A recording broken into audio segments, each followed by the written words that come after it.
কথা বলার সময় কি নার্ভাস হয়ে যান? মনে হয় সবাই আপনার ভুল ধরছে? এই 3টা সাইকোলজিক্যাল ট্রিক ফলো করলে যে কেউ আপনাকে একজন কনফিডেন্ট মানুষ হিসেবে চিনবে। 1. Triangle eye contact. সরাসরি চোখে তাকিয়ে থাকা কঠিন হলে প্রথমে এক চোখে, তারপর অন্য চোখে তাকান, তারপর শেষে কপালে তাকান। এতে আপনার আই কন্ট্যাক্টও মেনটেন হবে, আবার আনইজিও লাগবে না। 2. Power of pause. তাড়াহুড়ো করে কথা বলবেন না। ইম্পর্টেন্ট পয়েন্টের আগে বা পরে 1 সেকেন্ডের একটা বিরতি নিন, কারণ কনফিডেন্ট মানুষরা ধীরস্থিরভাবে কথা বলে। 3. স্পটলাইট ইফেক্ট ভুলে যান। আমরা সবাই ভাবি মানুষ হয়তো আমার খুদ ধরছে বা আমি হয়তো কোনো ভুল করছি।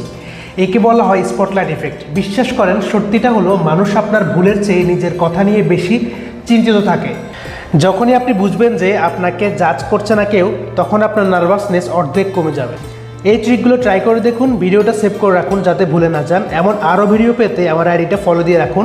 ইউটিউব থেকে দেখলে চ্যানেলটা সাবস্ক্রাইব করে ফেলুন। দেখা হবে পরের ভিডিওতে। আল্লাহ হাফেজ।